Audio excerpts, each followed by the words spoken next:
It's supposed to be a fun day. The sun is out, the sky is blue, there are kids laughing and running and yelling all around you, and to your parent, it's a beautiful, normal afternoon.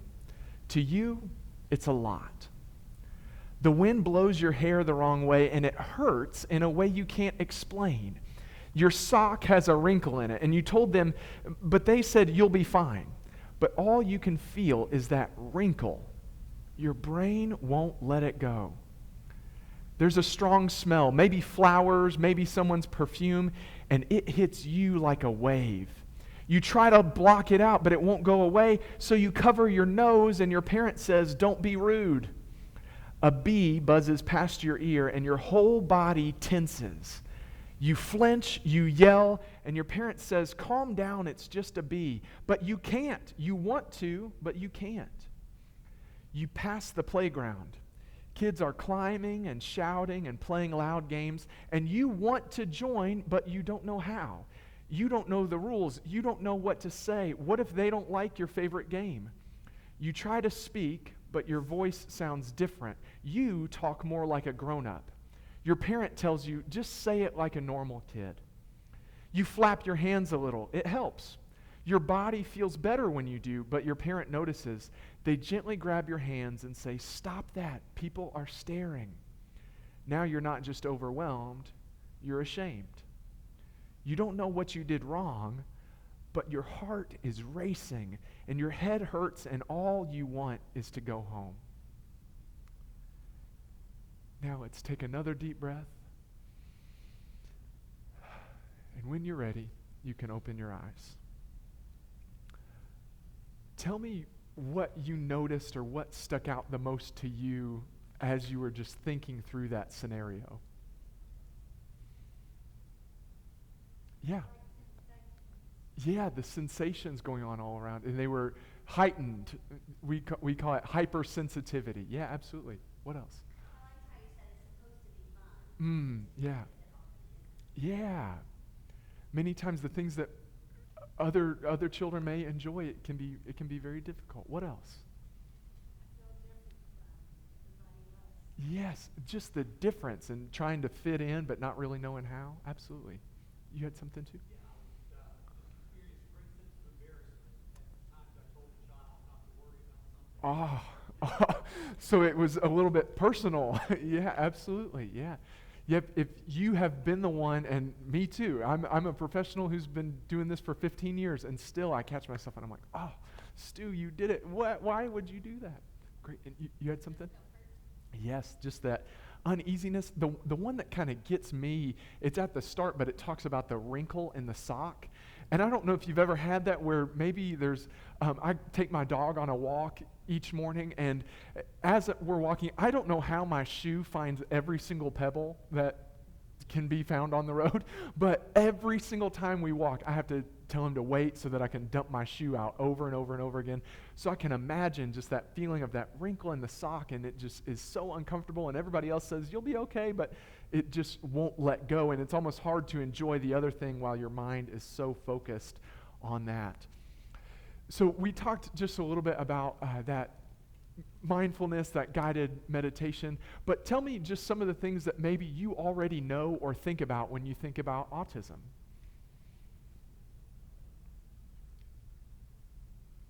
Yes. I think of one of our former kids. Okay. His mother said that he could hear the sound of flies wings. Oh, He would dive under the seat. wow. Yeah. That one. And then there was a little boy that came to my grandmother's birthday party. He came in the house and started identifying every light bulb in the house and discussed what it was about and how it was. And they caught him before he flipped off all the fuses. Yes. So what you just described are two things. So the first you mentioned was being able to hear a fly's wings and just it being an overwhelming sound, kind of like that bee was in that activity.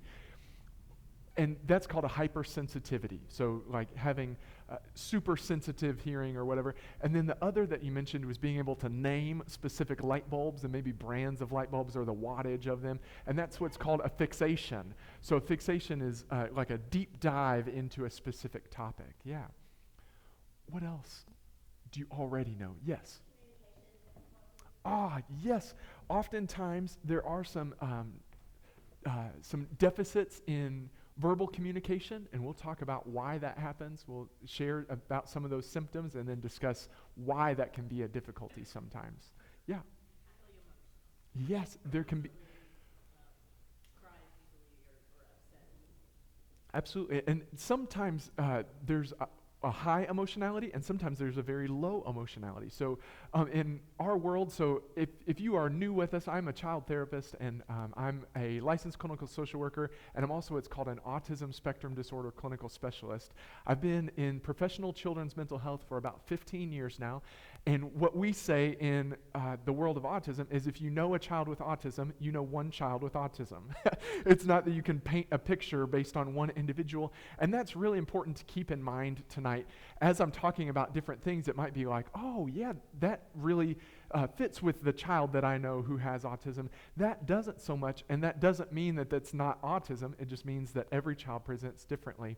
And that's true of all diagnoses, but especially with autism, sometimes people want just like one box to fit everything in, and that's just not how it is. That's actually why it's called autism spectrum disorder, because it's this wide spectrum of different things. For tonight, just so you know, there are some just considerations to be made. With autism, different people prefer different ways to be addressed. So some people prefer to be called autistic. Some people do prefer that. Some individuals prefer to be referred to as individuals with autism.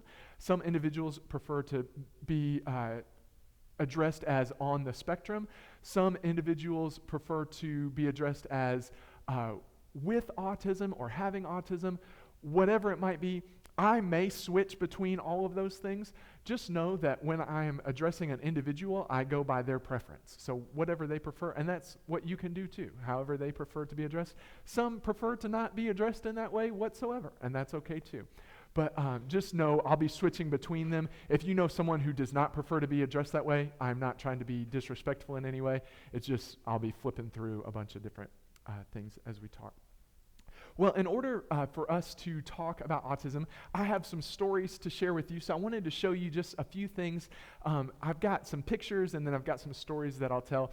Here is a picture of my office after an early session with a young girl who has autism.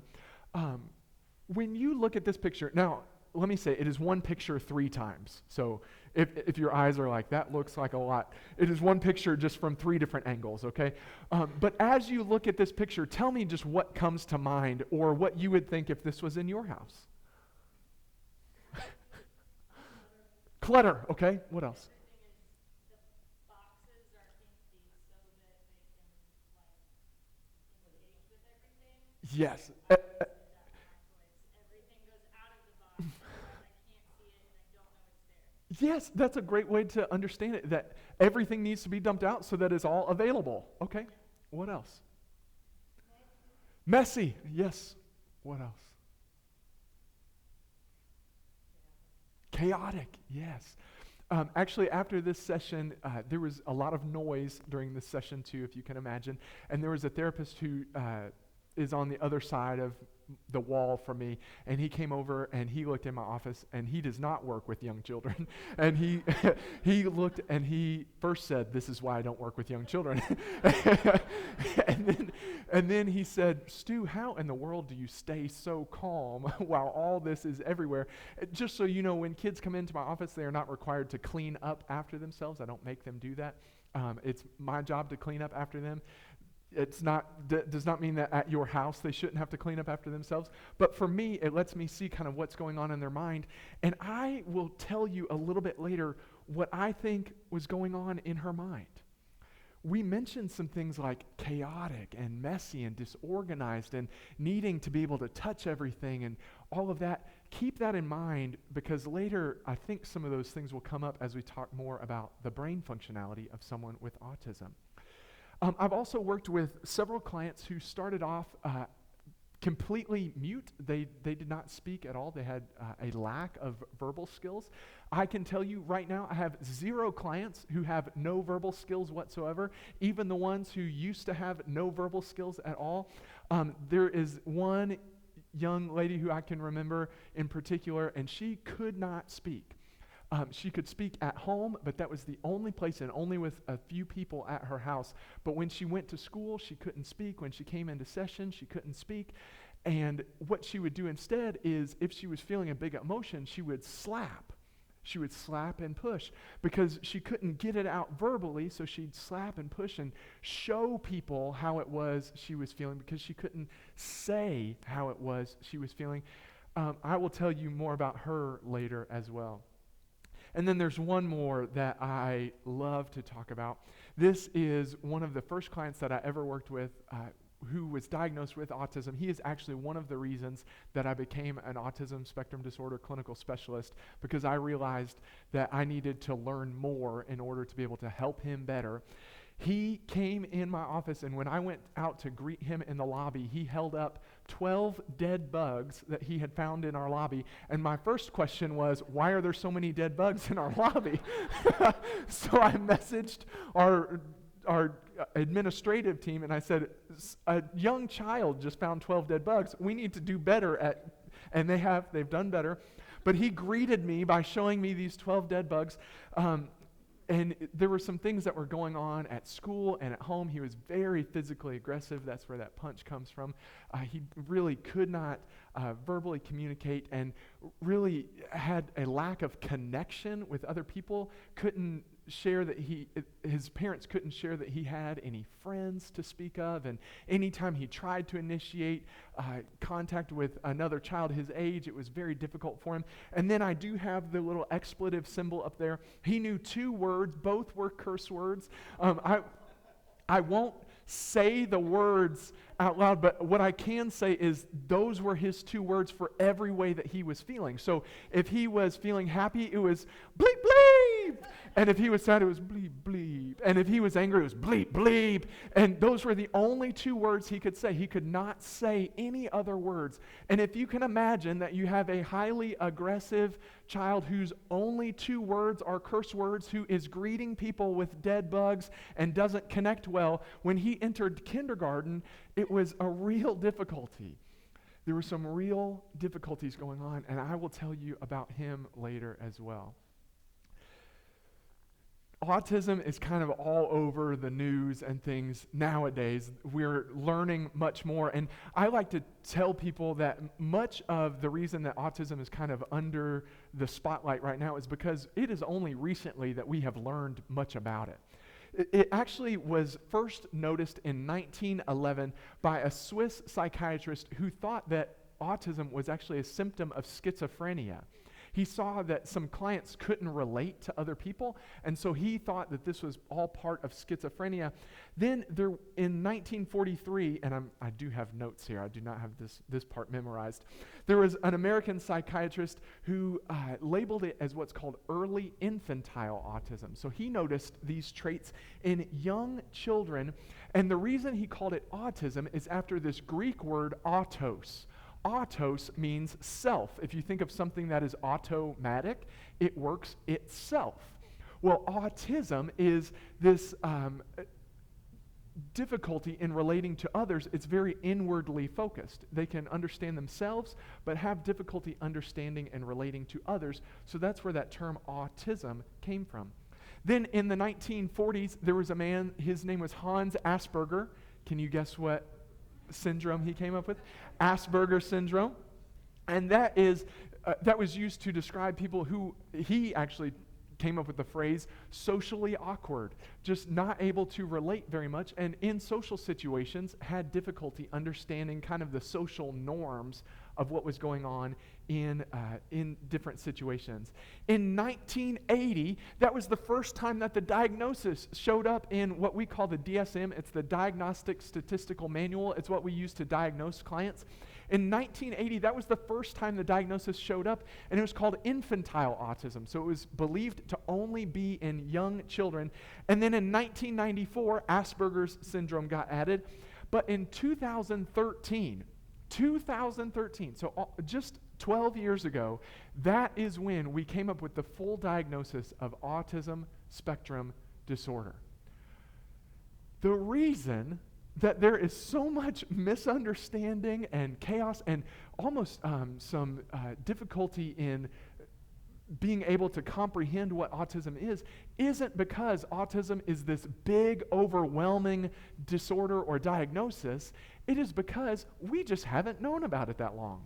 When I graduated from college, which was not that long ago, 2010, 11, that year, 11-ish, somewhere in there. I've been doing this for 15 years. This is the 15th year, so 2011, there we go. 2011, autism spectrum disorder wasn't even a diagnosis. We had autism, and we had Asperger's, and we had infantile autism, we had other things, but autism spectrum disorder wasn't a diagnosis. So the reason that there's so much like, oh, what about autism? Why is autism all over our radars? Why is there such an increase in autism? Really, it's only been around for about 12 years in the way that we know it now. As a matter of fact, since the year 2000, autism diagnoses have quadrupled. There are 4 times as many autism diagnoses today as there were in the year 2000.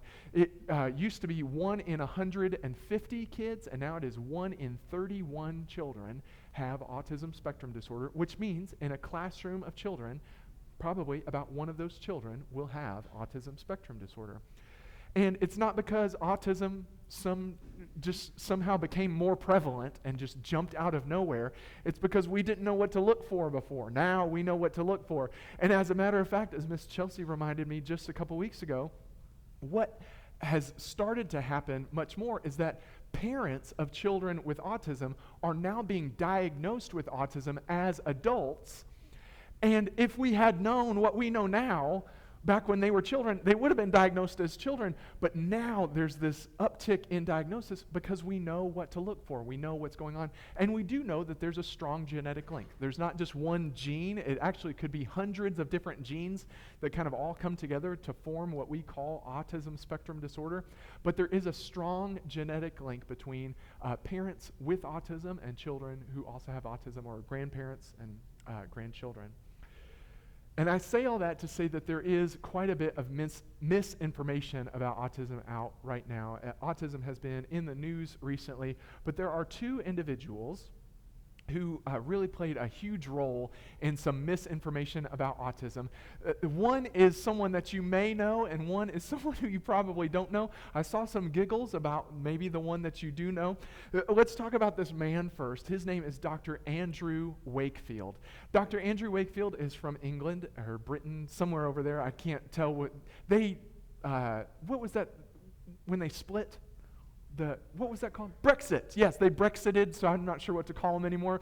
But Andrew Wakefield is from across the pond, and he started noticing that there were some children who started to show signs of autism after their first dose of vaccines,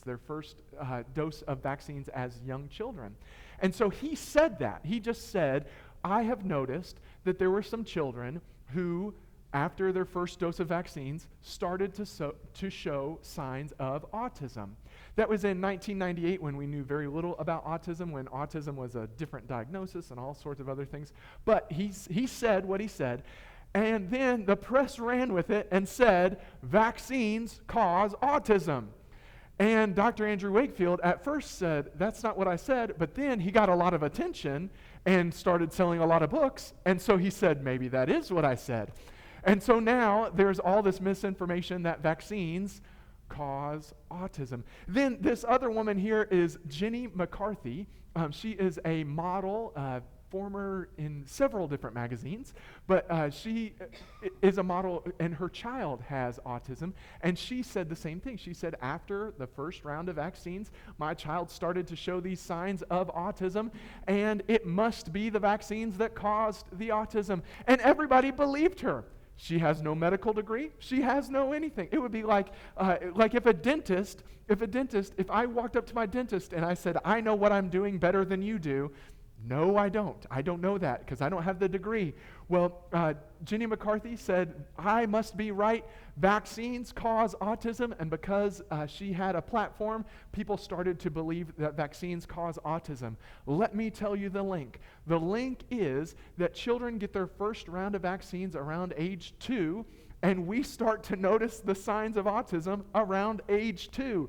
That is proven in children who have received vaccines and children who have not received vaccines. Vaccines do not cause autism. Don't let anyone tell you any differently. Vaccines don't cause autism.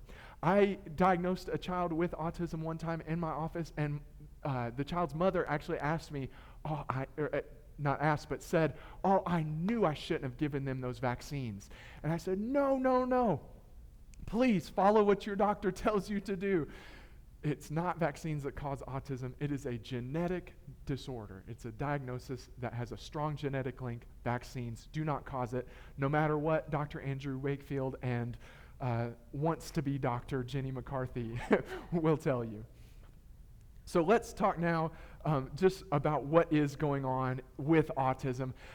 In each of our sessions, I've talked through a little bit about the neurotypical brain and kind of what is affected in the neurotypical brain. Let me remind you, neurotypical doesn't exist. It's a myth. No one is neurotypical. There is no one whose brain works perfectly. Every day I am reminded of the messed up things going on in my own mind. And as I learn more, I discover even more that is broken in my little neuroatypical brain. So as I talk about these things, just know that if your brain doesn't work this way, that's okay. It doesn't mean that anything is majorly wrong. It just means our world is not perfect and everybody's brain is a little bit different. Everybody is a little bit on the spectrum. It's just where are you on the spectrum? And if you are on the spectrum in a certain place, that's where it becomes a disorder. So let's talk just about a few things. I actually added a graphic for tonight. It is every time I do these presentations, I update, and so I have a new graphic for you tonight. Up here in this back part, it's called the parietal lobe. It's responsible for touch and taste, and I added, does anybody know what that is? Keyboard, there's another word for it. A synthesizer. Yes, because the parietal lobe helps to synthesize, helps to synthesize all of our sensory input. So it puts together touch and taste and smell and sound and sight. It takes all those things and makes it one coherent picture. The parietal lobe is very important, especially in children with autism. It's actually important for all children, and we'll talk about that a little bit later. But I want you to know that the parietal lobe is responsible for putting all those things together. All those things that were separate, it helps them all work together. As adults, we have another part of our brain. It's in the front. It's called the frontal lobe, and we've talked about it before. But that frontal lobe helps us as adults be able to put things together without having to touch and smell and taste and hear and see. We can just hear something, and then our brain can coordinate it all because of our frontal lobe. Young children don't have access to that frontal lobe, and individuals with autism also have some difficulty with that frontal lobe, so the parietal lobe becomes very important, and we'll talk about why in just a bit. There's also these chemicals over here, and there's a few chemicals that are especially affected in individuals with autism. The first is what's called dopamine. We talked about it in our last session with ADHD. Dopamine is that reward chemical. If you feel good about something, it is because your brain has given you a little dose of dopamine. The next chemical is what's called serotonin. Can you say that after me? Serotonin. Great. Serotonin is a stabilizer chemical. It helps you just to feel stable. It helps there to not be high peaks and low valleys. It kind of helps us be coasting along at a normative state. It actually helps us regulate our emotions and our sleep and our appetite. Emotions, sleep, and appetite. So serotonin. That's another chemical that's affected. The third chemical is norepinephrine. What is it? Norepinephrine. If you have ever heard of an EpiPen is an epinephrine pen. Side note, it is a life goal of mine to use an EpiPen on someone. Now, I do not want them to be at all like hurt or have any prolonged difficulties. But I have a friend who has a peanut allergy, and every time he comes over, I ask him to bring his EpiPen just in case, because I want to be the one. I just saw the other night there's now like a nasal EpiPen, and I was like, that takes all the fun out of it. I want to use an EpiPen on someone, but that EpiPen is adrenaline. What's going on is you stab it into their leg. I've practiced many times. If you ever need an EpiPen administered, give me a call. Stab it into your leg, and it gives you a burst of adrenaline. Norepinephrine is that adrenaline in the brain. So it can go into different places and give energy wherever that energy is needed. That chemical is affected, and we'll talk about how and why. Then there's one that's called GABA. It's called what? And that stands for, I am so proud of this, gamma amino butyric acid. Ooh, yes. Oh, dopamine's a different one. Oh, yes, I did. Yes, thank you very much. Gamma amino butyric acid. Yes, bing, there we go.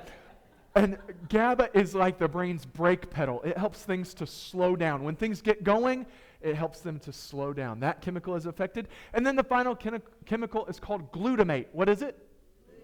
Glutamate is like the accelerator. So if GABA is the brake pedal, glutamate is the accelerator chemical. Those things are affected in individuals with autism. That's what we'll be covering tonight. Now, there are some other differences. There's some other things going on. But for our purposes tonight, those are the main things that you need to remember. The parietal lobe is especially important because it helps things work together. And then those chemicals that are affected, and we'll talk about those things in just a bit.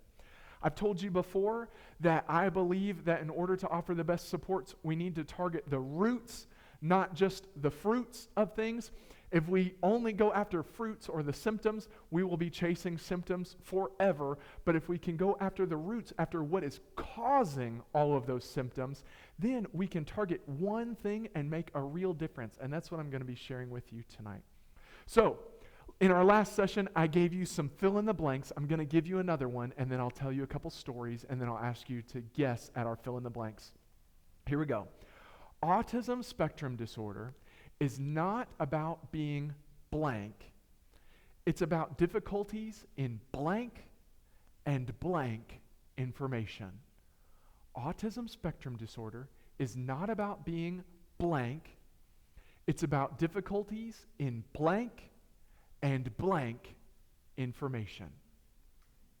Hold on to it. Let me tell you some things. Let's talk about symptoms of autism. Are there some symptoms that you know? We talked about a few, some hypersensitivities. Hyposensitivity is actually where there's a lack of sensation from different sensory input. We talked about some difficulties in social communication. Are there other symptoms that you know of in autism? Stimming, yes. So stimming is movement. Typically in children with autism, it can be some hand flapping, it can be rocking, it can be spinning, different things like that. Some stimming behaviors, yes. What else do you know?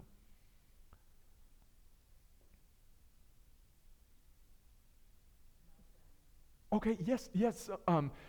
Sometimes that is a reaction to some of that hypersensitivity. Or sometimes it is not being aware of what's appropriate in different social situations. So having a giant meltdown in the middle of a grocery store can start from a hypersensitivity and then not know how to regulate in that specific situation. All of that, yes. Yes. Hyper-focus on like one subject or area. Yes. And then the info dump on like the person that you trust. Yes, so some fixations, yes, and then one-sided conversation is how we put it. Yes, absolutely. Yes, so fixation is when you hyper-focus into one thing. I hear lots of giggles on this one. So hyper-focus in on one thing, and then kind of like info dump is the term that you used, where it's all one-sided, not much like, what do you think of that? It's all, here's what I think of that. Yes. Did you have something else? Yes. So some difficulties managing frustration. That can be difficulties in awareness about emotions in self and others and kind of waiting until that final straw breaks the camel's back. It can also be related to hypersensitivities or hyposensitivities, all of that. There's really two categories of symptoms, okay?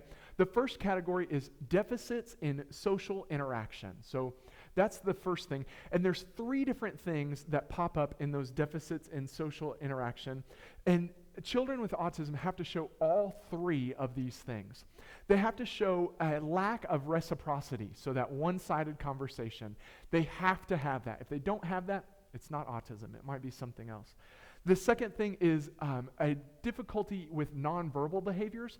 It could be that their nonverbals, like pointing, don't match, or they don't use, now I'm starting to get anxious about my nonverbal behaviors, or they don't use nonverbal behaviors in ways that would be typical. This can also be their affect or their facial expression. Maybe they say that they're very happy, but they say it like, I'm very happy today. And those nonverbals don't quite match what's going on with the verbal language. And then the third one is difficulty in understanding relationships. So it could be that they meet someone, and the moment they meet them, that is their best friend, and they are going to just tell them everything. Sometimes young kids just do that anyway, but especially in individuals with autism, sometimes it is just a rush to being a best friend right away, 100%.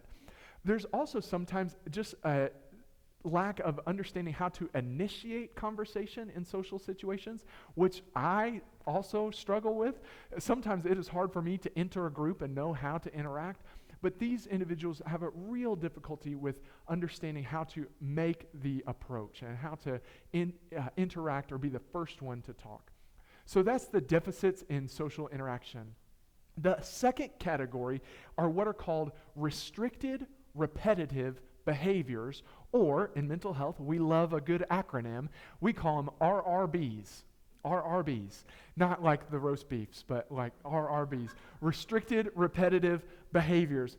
And for individuals with autism, they have to have at least two of these four things. The first one is just repetition of behaviors. So it could be just doing the same thing over and over and over and over again. I have children who come into my office, and I know the phrases that they are going to share with me before they ever come out of their mouth every single time. I know what they are going to say when we do different things. It is just this repetition over and over and over. Or it could be just doing the same thing repeatedly all at once. The second of those restricted repetitive behaviors is an insistence on sameness. Anybody else a routine person? Yes, me too. I shared with you during our session on ADHD, I love me a good routine. I have my routine that I stick to every day. I love it if it gets thrown off. I was actually looking at my calendar for tomorrow, and I have a meeting earlier than I had expected it, and I was like, uh-oh. That means the gym's going to have to move up, and I've got to redo my whole schedule because I need a good routine. Well, for these individuals, it's not just that they enjoy a good routine, it's that any change in that routine can be highly disruptive. Even if it's a seemingly insignificant change or a really minor change, like, hey, yes, we're going to McDonald's, but we're going to go to the grocery store really quick before we go to McDonald's. I know we were going to go to McDonald's and then the grocery store, but now we're going to go to the grocery store and then McDonald's, and it is a big eruption. That is one of the symptoms. So that's number two. Then the third is fixated interests, which is what we talked about with the light bulbs, some with the info dumping.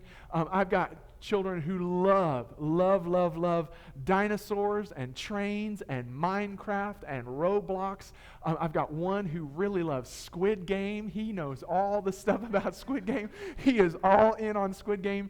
And it is an intense focus on one topic. And the thing to watch, because all of us have those things that we prefer, but the thing to watch with a fixation is that it is extreme in its intensity, where it is life. It is all that this child wants to talk about and do, and that's what they want to talk with you about. That's what they always bring the conversation back to. They have analogies for life that are based on this fixation. And then the other thing that you can look for to notice, is this just something the child enjoys, or is it a fixation? What is the focus, and is that focus developmentally typical? I can tell you, for the child who loves Squid Game, it's pretty atypical that at his age, he would be that obsessed with Squid Game. Or I have children who love stuffed animals, but they are at an age where it would be unexpected that they would be as obsessed with stuffed animals as they are. So look for those two things. And then the fourth and final of those RRBs, the restricted repetitive behaviors, is a hypersensitivity, so an extreme sensitivity, or a hyposensitivity to different sensory stimuli. That could also be to hot or cold or pain, or it could be any of our senses. I have a child, and it makes me cringe every single time, but we have popsicles in our office, and he goes to get a popsicle every time that he comes to see me, and it's those little pop ice, you know what I'm talking about, the classic summer treat, and he goes and gets one. Now, I need to kind of let it melt down just a little bit so that I can get the juice, and then he cuts it and just starts crunching it, and you can see, I don't know if you can see, I've got goosebumps right now thinking about it. It does not bother him at all, and he crunches with his front teeth into it. Yes! Do you see? So you can notice it in different ways, but it's that to him, it's just like, Mr. Stu, this is so good. And I'm like, I know, I know you like those Popeyes. I've got another client who loves, not just will do it, but loves. I've got a chalkboard in my office, and they love scratching their fingernails. And here's the other part. Their fingernails are a little bit longer than, and when they scratch down, there has even been a time where that fingernail gave out as they were scratching back. Nothing. They were like, Mr. Stu, this is so fun. And I was like, okay. It's that hyposensitivity to different stimuli. So there's those two real categories. There's that difficulty with social interaction with the three things that must be met, and then the restricted repetitive behaviors, 2 out of the 4 have to be met. Sometimes it's all 4, but at least 2 out of the 4. And it has to be that we noticed those things early on. It also can be that as adults can learn to kind of deal with some of those things and do what we call masking, where they don't show those symptoms as much. But if they had those things in their development as a child, then they can still be diagnosed with autism as an adult. And that, again, is why we're seeing an uptick in autism diagnoses. We didn't understand that before, now we do. Those are many of the symptoms of autism spectrum disorder. And I'm going to tell you one more story, but before I do, I want you to think about this question. Are children with autism just kind of stuck where they are? Think about that. This is my best friend in the world. This is Stark. He is the coolest and best. Oh, he is incredible. He does therapy with me every single day. He is a 9-year-old, 125-pound German Shepherd. He is incredible. And Stark is the first dog that I've ever had. So I've made many mistakes with Stark. But one of the mistakes that just gets me the most when I think back on it is Stark one day was laying, and he rolled onto his back, and I was petting him, and I felt a bump on his chest. And so I started feeling it, and I was like, oh no, Stark has a tick on his chest. So I started like scratching at it and trying to get the tick to come off, and I couldn't do it. And so I grabbed some tweezers, because I remembered when I was a child that I had a tick, and my dad pulled the tick and kind of what's called tinting, and so pulled it up so that the tick would let go. And so I pulled up on this tick, and I was yanking, and Stark is going, woo, woo, woo, woo, woo. And I'm like, I know, buddy, I'm so sorry. And I'm pulling up, and it just wasn't coming up. So I looked on Google, and I saw that you can burn a tick off. I didn't do that. Breathe easy. I I didn't do that. But I was thinking like, okay, what in the world am I going to do? So I even like held his chest down and I'm pulling up. And upon further examination, it was not a tick, it was Stark's nipple. Yes. And I tell you that to tell you this. Sometimes when we are working with individuals with autism, especially kids with autism, we are trying to get rid of something that makes them them. We don't want to do that. I was yanking on something that did not need to be yanked on. All right? He was trying. He was like, Dad, it's not a tick. And I was like, I can't understand you, buddy. But yes, he's fine now. He's doing just fine. But for individuals with autism, many times we are pulling at something, and it's something that we want to change about them or something that we think is a problem. And for them, it's just a different way of seeing the world, and it's highly adaptive and can be beautiful and amazing.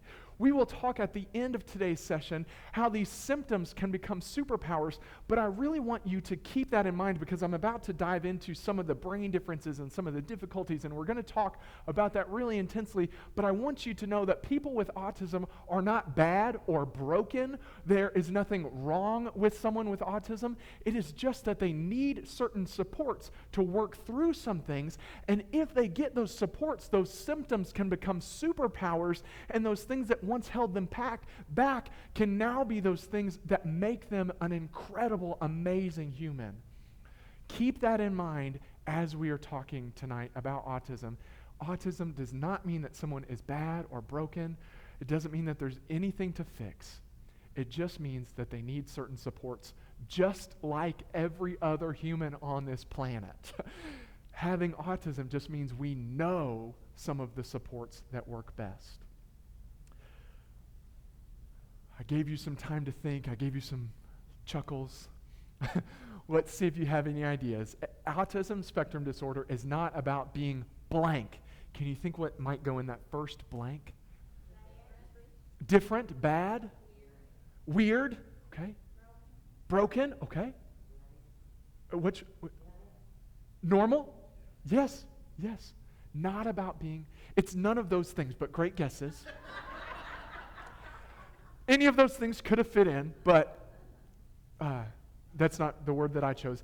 It's about difficulties in blank and blank information. Can you guess what any of those are? Oh, okay. Wow. 2 sessions in a row. You got one of them. You got one of the 2, not the other one.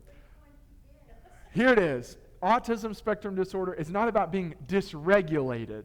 And that's oftentimes what people think, is it's just this big ball of dysregulation. It's actually about difficulties in synthesizing, 10 points, and interpreting information, okay? Synthesizing and interpreting information. I would give you another book, but I gave it to you last time, so be on the lookout. I've got one book up here. Somebody's getting a book tonight, somehow, some way. When you look at this brain and compare it to the one that I showed you earlier, what sticks out? What do you see? What comes to mind when you look at this brain compared to the other one? All mixed up? Is that okay? Yeah, what else? Yes. Yes. There's much more space in the frontal lobe. Yep, yes, and in young children, it's not quite attached just yet. And then in individuals with autism, the frontal lobe also has some other difficulties going on. Yeah. What else? Yes, there's all these ups and downs and everything. What else? Yeah. One way or another. Yes, yeah, up, down, yep. What else? What are just some words that come to mind when you look at this? Confusion. Jumbled, disorganized. Yes, absolutely. Squirrel from up. Pause for just a second. Do you remember those pictures I showed you at the start of the session? with the little girl, and we said confusion and chaos and disorganized and all of that, we're going to come back to it again, but I want you to keep it in mind. Here's what's really going on in the brain of someone with autism spectrum disorder. All the parts of the brain work. They all work. They just don't work together very well. That's actually what leads to every single symptom, is just the fact that all the parts of the brain work, they just don't work together. They don't cooperate well. And I know you see these arrows up and down. That's what can lead to some of that hyper and hyposensitivity. If you were out at the park, just like our opening activity, if you were at the park and you were seeing lots of things and hearing lots of things, and your brain wasn't putting together that picture of like, oh, this is what it's like to be at the park, then yes, that sound could be very overwhelming. Those sights could be very overwhelming. The smells could be very overwhelming, because it's as if you are getting 8 different pictures, not one picture brought together by 8 different pieces. All the parts of the brain work, they just don't work together. They just don't cooperate. And we'll talk specifically about some of the symptoms that you mentioned and that I talked about, and we'll talk about why those things happen. But first, let me walk you through just a couple of the chemical differences. You see first that norepinephrine is kind of like a leaky drum, whereas in other individuals, that norepinephrine, that adrenaline, can go right where it's needed, right when it's needed. In individuals with autism, that norepinephrine just kind of leaks all over the brain. And so what that means is that sometimes you will have a huge reaction to something, and other times you'll have a very low reaction to something, because that norepinephrine is kind of leaking in different ways and in different places at different times. It's not targeted in the way that someone with a more neurotypical brain, that their norepinephrine works.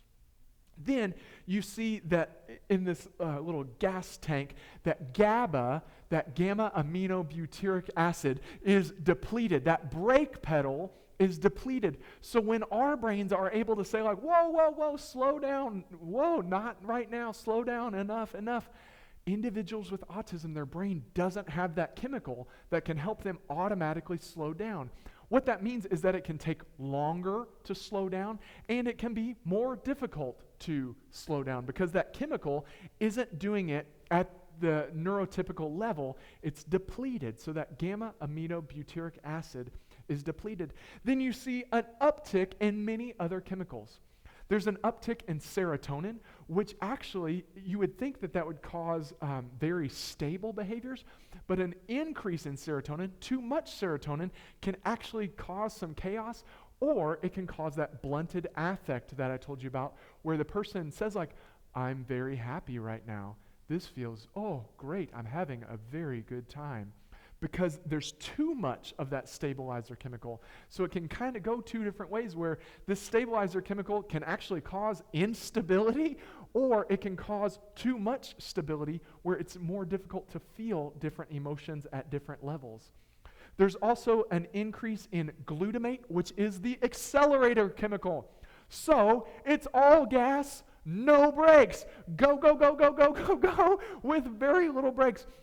With diagnoses, we can diagnose someone with more than one thing, and the diagnosis that is most comorbid, so the diagnosis that is most often associated with autism spectrum disorder, can anybody guess what it is? ADHD. ADHD, because there's all gas, no brakes. And we talked in our last session how ADHD feels like all gas, no brakes. So there's an increase in that chemical. And then there's an increase in dopamine, which can lead to some of those repetitive behaviors. If every time I flap my hands, it feels really good to flap my hands, I'm going to flap my hands a lot.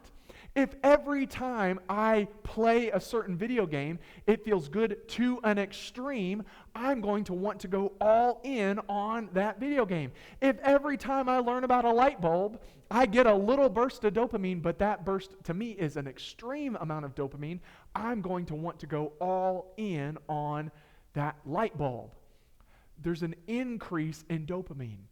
So all those things are going on in the chemical differences, and really the major difference in the function is that all the pieces work. They just don't work together, or our word for that is synthesize. And if you remember, the parietal lobe, I told you, the parietal lobe helps us to synthesize information. That is very important, and I'll come back to it a few times tonight, but let me give you just a little glimpse right now. That parietal lobe is so important because if children with autism are able to play, it helps their brain work together. Because if they are able to touch something and smell something and see something and hear something and sometimes taste something, if they are able to do that, then their brain is manually doing what it cannot automatically do through the parietal lobe, because the parietal lobe helps to synthesize all of that information. The more we let kids play, that is children with autism, that is all children everywhere. The more we let kids play, the more their brain learns to make associations of things, and it ingrains things more deeply, because it is manually doing what their brains cannot automatically do. As adults, our brains can automatically do it with that frontal lobe. Children's brains can't do that. When we let them play, it takes all these different lobes of the brain and causes all those lobes to be focused on one thing at one time, and it helps the brain manually work together because it hasn't learned to automatically do it just yet. Let kids play. Always. Playful, playful, playful. And as I talk through some things tonight, remember playful. So if it is discipline, playful. If it is trying to learn something, playful. If it is trying to come out of a tantrum, playful. Even in those moments where other adults are going to look at you and say, oh, they should be in trouble right now. How come you are playful? Playful, playful, playful. It helps the brain work together. I don't care what any other adult thinks. I care about helping this child. Playful, playful, playful, playful. Now, one of the things that is actually recently under fire is that autism, the symbol for autism, used to be the puzzle piece. It's still kind of the puzzle piece, kind of not the puzzle piece. There's some misunderstanding about why the puzzle piece was chosen. Some people think it's like, oh, it means you're missing pieces. That is not what it is. It is actually because all the pieces of the brain work, they just don't work together. So that is why a puzzle piece was chosen. So that's what you can kind of think of. Now, in our last session, I told you about ADHD, and if you were driving a car that had ADHD, it would be like driving a car that was always on cruise control. Here is my little metaphor for autism. If you were driving a car and the car had autism spectrum disorder, it would be as if you were driving a car that had 4 steering wheels. Every steering wheel controls a different wheel of the car. Not fun. Not fun. Imagine driving that way. I can barely drive with 1 wheel. I'm not great at driving. If I had 4 wheels to keep up with, that would be chaos. Now, think about some of those symptoms that we talked about. The one that I think about the most is that difficulties in changing routine. If I am commuting to work every day, the same route, I can learn to drive this way. It's going to take some time. I'm going to bump into some things at first. But I will eventually learn to drive this way. But what if one day I'm driving my route to work, my normal route, and all of a sudden it says detour? And now I've got to drive a new route controlling 4 wheels of the car. That is what's going on in the mind of someone with autism. They're having to coordinate all of those things manually because their brain doesn't do it automatically. And that's what can lead to many of the symptoms. I actually had a child come into my office one time, and he asked, Mr. Stu, can I draw you a picture of my cat? And I said, if you'd like to, you are absolutely welcome to draw a picture of your cat. And so what he did is he drew a line down the middle of my chalkboard from top to bottom. He did not scratch his nails down it. He did a line down the middle from top to bottom and a line across the middle from left to right. And here's what he drew. He drew the whiskers in the first quadrant. He drew the ears in the second quadrant. He drew the body in the third quadrant. And he drew the face in the fourth quadrant. And he looked at me and he said, isn't my cat just so beautiful? Now, when he looks at his cat, that's not what I'm saying. He doesn't see his cat that way, but that is how his brain breaks down. Here's how you draw a cat. You just do the pieces. Those pieces don't go together. And it was amazing to me. Now, this is not his drawing. I'm not allowed to show you drawings. I wish I could, but I'm not allowed to show you drawings. This is Canva's reproduction of his drawing. But if you can think about it that way, where it's really like all the pieces work, they just don't work together. And that's really what's going on with autism spectrum disorder. There are 3 levels of autism spectrum disorder. There's level 1, there's level 2, and there's level 3. Isn't that great? It's one thing in mental health that is not too complicated. We have 3 levels. They're level 1, 2, and 3. And they increase in severity as you go up. So level 1 just means that child or that individual requires support. Level 1 just requires support. Level 2 means that individual requires substantial support, so more support. And level 3 means that individual requires very substantial support. It is very simple. This is like one of the very few things in mental health that is simple. But here, I told you there's those 2 categories of behaviors. There's that social difficulties and there's those RRBs, those restricted repetitive behaviors. You actually rate each of the 2. So what level does this person need support for their social interactions, and what level does this person need support for those restricted repetitive behaviors? You rate both of them. And the reason I explain this to you is because I asked you just a bit ago, are children with autism just stuck where they are? What do you think? Great. The answer is no, absolutely not. We know with the right supports that children can require less support over time, and that with a lack of supports, they may require more support over time. So keep that in mind, that where someone is, that isn't a defining characteristic of them. It's just that's where they are right now, and then they can move up and down depending on the supports that they receive. That is really what's going on in the brain of someone with autism. All the parts work, they just don't work together, and some of the chemicals are at atypical levels. That's what's going on. So let's talk about why that can cause some of those symptoms. The first one that we talked about was that difficulty in social communication. Imagine how many pieces of the brain have to work together for you to have a back and forth conversation with someone. It is exhausting. You might not believe it. I am very introverted. I know. It comes I truly am. I know that many people don't believe it. After this session, I go home and I sit in a dark room with my dog for the rest of the night. I eat a pint of ice cream, no joke. I eat a pint of ice cream. I sit there, I turn all the lights down. I don't want any noise. I am exhausted because my brain has had to work together for a long time, having to coordinate what people say to me, then what I'm going to say back, then the information that's in there. What words do I need to say? How do I make those? Do you see how many pieces of the brain have to work together to have back and forth communication with someone? That is why that symptom is so prevalent in individuals with autism. We talked about fixations and repetitive behaviors, and I told you that dopamine is released when someone finds their fixation, when they find that thing that just really makes them feel good. But here's the other thing about fixations.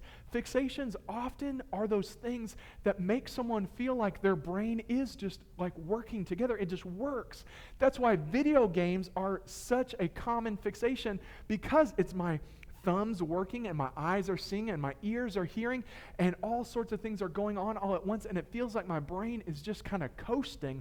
I'm not having to manually do this. That's where those fixations come from. We talked about disruptions in routine and why that is so difficult and why routines are so important. It is because if I'm having to manage all of this, I can do it if I know what to expect. But once I don't know what to expect, chaos can abound, and I don't know what to do, and I feel overwhelmed, and I'm having to manually control all of this, and I don't know how to do it. We talked about some hyper and hyposensitivities to things, those extreme sensitivities. If my sight is not also coordinating with my sound and my touch and my memory and my mood, if all of that is not working together, it is easy to be overwhelmed by one sense, and it is easy to have others not integrate as well or to not feel as well, all because those pieces of the brain are not working together. We talked about emotions, understanding emotions in self and others. How many of you understand your emotions? There are many times where on my drive here, I was sitting there and I was just feeling like some tension and all this stuff, and I had the radio going. I had to turn the radio off, and I was like, Stu, what is it? How are you feeling right now? I had to take a moment and understand and I am a professional therapist, and I have to take a moment to understand my emotions. They are complicated things who have lots of memories and require lots of input from lots of different parts of the brain. That's why it's difficult. And we didn't talk about this, but there's another thing where there's a lack of motor coordination. The word coordination is just another word for synthesize. So all those things have difficulty working together. That's what's going on. That's what causes all the symptoms. All the pieces of the brain work, they just don't work together very well. And she chose McAllister's.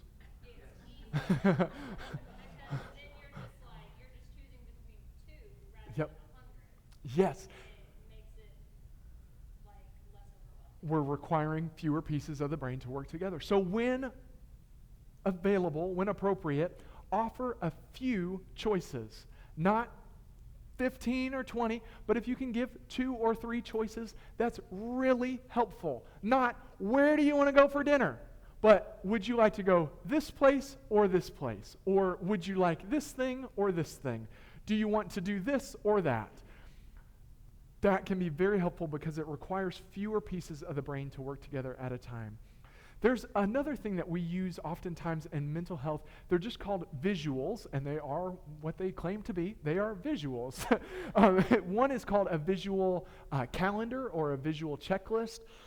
And basically what it is instead of just having a list of things to do, it has pictures of those things. What that does is it requires fewer pieces of the brain to work together. And I'll give you an example. I had a client who made a visual calendar for their child's morning routine. There were like 5 things that their child needed to do every morning. And they said, every morning, I tell them they got to brush their teeth, they got to wash their face, they've got to eat their cereal, they've got to get their backpack, and they've got to get on the bus. Those are the 5 things. And they sound fairly simple. But what was happening is to brush your teeth, you actually need your toothbrush and your toothpaste, and you need to turn the water on, and you have to remember how to do it. So what they did is they put a little cartoon picture of a toothbrush, toothpaste. You would love this one. She's a dentist. A toothbrush and toothpaste and a child brushing their teeth like this, so that when they looked at it, they didn't have to recall on their own all the things that were required. It was just there for them. And then when it was eat breakfast, most of their breakfast was a Pop-Tart or cereal, and so they put a picture of Pop-Tart or cereal. So then the child didn't have to think about it. It was there. Then they had a picture of their backpack. They had a picture of a school bus. They had a picture of a washcloth and a bar of soap and someone splashing water on their face that showed what to do. What that does is it requires fewer pieces of the brain to work together because I don't have to recall those things. They're just right there. That's why it can work. There's another thing called a metronome. A metronome. What this is it's often used in music, and it basically just goes like tick, tick, tick, tick, tick. It keeps the beat. We use it sometimes when we are rehearsing for worship. in our Sunday service, and it just tells us how fast or slow we need to go, because sometimes we speed up and slow down when we shouldn't. So this helps us to stay on time. Well, what a metronome does is it provides something to focus on that is stable when everything else can feel kind of chaotic. It provides that stability. I've got one client, and she came in my office and had quite a bit of difficulty, and was screaming and crying, and did that for several sessions in a row. And then I learned about this metronome, and I put a metronome on, and the next session she came in and she went like this. And then she started to dance and sang "The Wheels on the Bus Go Round and Round." All because of a metronome. It just provides some stability in the background. And then there are things that are called a transition card or a transition item. What that is let's say a child was needing to go from one subject to the next in school. They may receive a card that has a picture of the next teacher that they're going to go and see. And then when they get to that teacher, they hand that teacher their card, and it shows them where they're supposed to go. What that does is it requires fewer pieces of the brain to work together. I don't have to remember who my science teacher is. I can just look at this card and go, oh yes, that's where I go. I remember him. I remember her. And then they can go to where they need to be. So those are all helpful things. And you can see how all those supports help the pieces of the brain work together, or they require fewer pieces of the brain to work together. And let's talk about just some general things. Those were some specifics, but let's talk about a few general things, and I'll tell you some great stories too. There's 5 Ps. So last week I gave you the boost method. This week I'm giving you 5 Ps because I didn't want to give another acronym, all right? The 5 Ps are patience, predictability, peace, positive presumption, and play. And I'm going to go through each one. But patience, predictability, peace, positive presumption, and play. Patience. Remember that those pieces of the brain are going to take a little bit longer to work together. If you say something and there's not an immediate reaction, it is not defiance, and it is not that they are trying to give you a hard time. It is that their brain is putting it all together and going, oh, that's what I need to say back, or that's what I need to do. It just takes a little time. Be patient. Patience is key. Predictability. We talked about it is all about those pieces of the brain don't work together. It is driving a car with 4 steering wheels. Make things as predictable as possible. Put in as much routine as you possibly can, to the point where your child or the children that you work with will go, oh, we do this every day. And you can go, yes, we do, every day. There's kids who come in my office and they go, Mr. Stu, we do this every time. And I go, yes. Yes, yes, we do. We do it every time. You can count on me. I'm going to make you bored. We are going to do this same thing every time. As much predictability as you can put in is going to be so helpful, because then they can learn to steer those wheels, and then over time they can learn to be a little bit more flexible with those wheels. And the more predictability there is, the more there is available energy for those times that do go off course. If you can be as predictable as possible, then when a little thing happens, there's a little bit more energy. If everything's been unpredictable all day, it's been stressful all day, and now when anything veers off course, it's really overwhelming. Peace. We talked about some hypersensitivities and hyposensitivities that can be to sound, sight, smell, all sorts of other things. It can actually be to the feelings that your organs are giving off. It can be all kinds of different things. As much peace as you can put into your environment is good. I even turned off some of the lights in this room because they are too bright. It's too bright when all the lights are on. But if you can dim the lights just a bit, not have as much sound going on, not have as many things moving around, that is going to be very helpful. Then I told you positive presumption, and sometimes people don't know what that means. Here's what it is. We have to believe that kids are always doing the best they know how to do, because they are. Kids are always doing the best they know how to do. Yes, even when you're frustrated. Yes, even when you feel like you're going to lose your job on them. Yes, even when all the chaos is going on, they are doing the best they know how to do. It just means they need to learn something new. I asked you to tell me about these pictures, and there has only been one session ever. I do this session often. It is one of the most requested things that I get asked to talk about. And there's only been one time that one teenager pointed out what I notice when I look at these pictures. Did you notice that there's 3 bins that aren't touched? That is because as she was dumping all the toys all over the ground, she grabbed the bin of Legos. And all I could think about was, I really just don't want to step on a Lego. Not now, not any day. I just don't want to step on a Lego. And so I looked at her and said, oh, I know you like dumping. That one's not for dumping. And she went and moved to the next one. And that one is full of bristle bricks. And bristle bricks have some small pieces too. And I was like, that one's not for dumping. And moved to the next one. And that one has gears in it, and there's lots of pieces to that. There's some pieces that can get lost. I said, that one's not for dumping. And then she dumped the other things that were able to be dumped. She was doing the absolute best she knew how to do. And when that therapist came in my office and he said, Stu, how in the world do you stay so calm while there's so much chaos? I looked at him and I said, well, it's chaos in my room.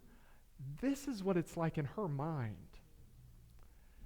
So yes, I can be a bit more patient, and yes, I can allow this to happen because I'm not dealing with this every moment of every day. She is. And that's what we need to remember. Kids are doing the best they know how to do. As a matter of fact, let me show you a little bit of a progression. This was a later session for her, and you can see there are still all the things dumped, but maybe what you wouldn't have noticed if I didn't take close-up pictures of it is that every Play-Doh color is in its own bucket, not mixed together, and none of the Play-Doh is on the ground.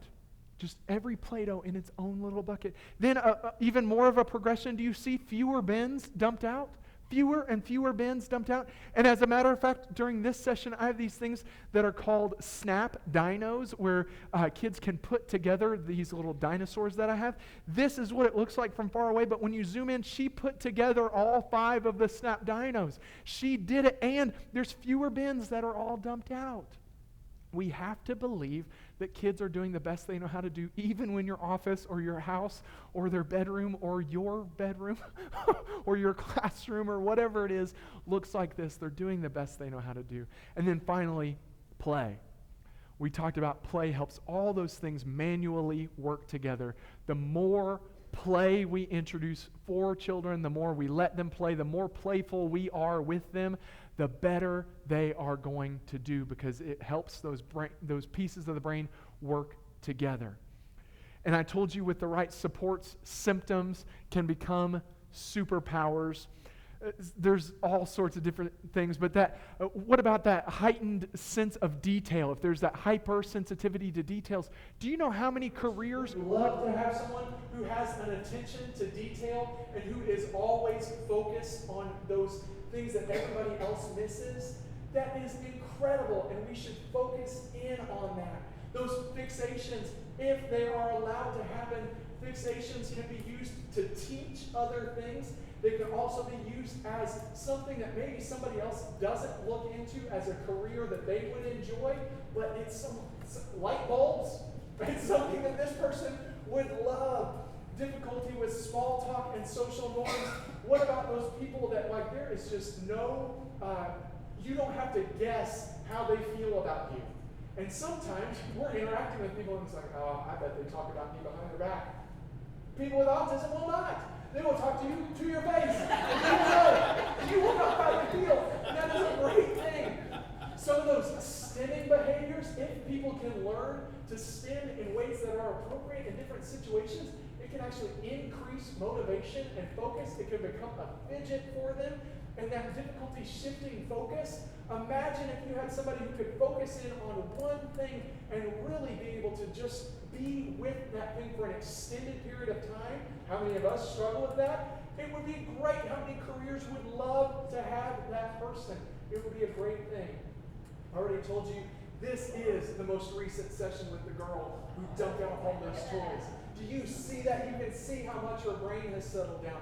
That girl who I told you who couldn't talk in different situations, there was one session I was having with her over Zoom while she was at school, and all of a sudden she turned to the counselor who was sitting with her, and she whispered, and he looked back at me, and he had to leave the room because he was weeping. And when he came back, he said, that's the first time I ever heard her voice.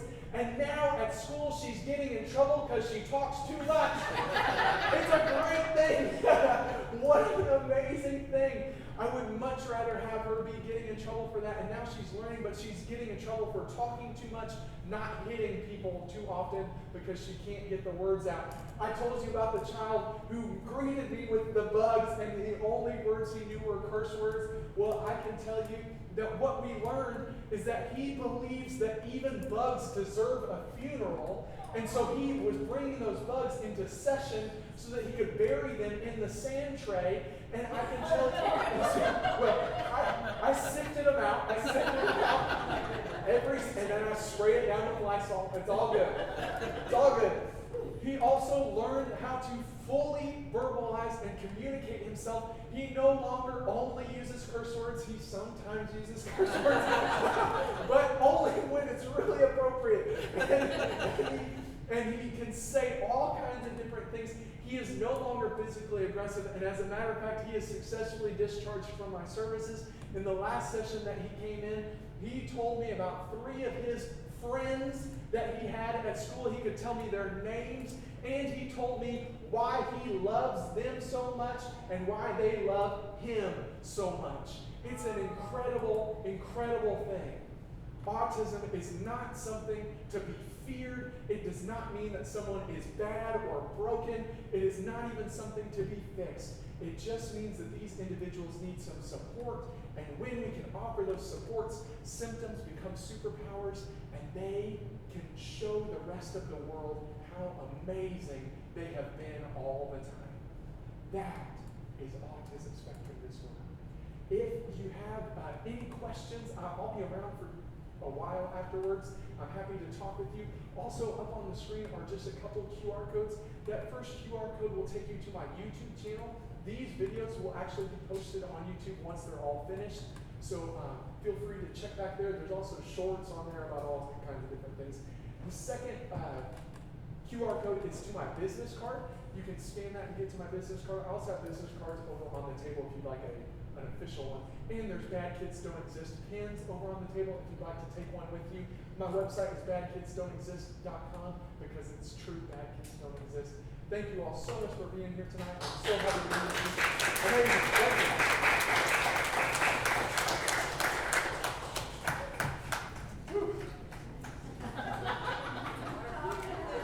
I'm going to go sit in the dark room.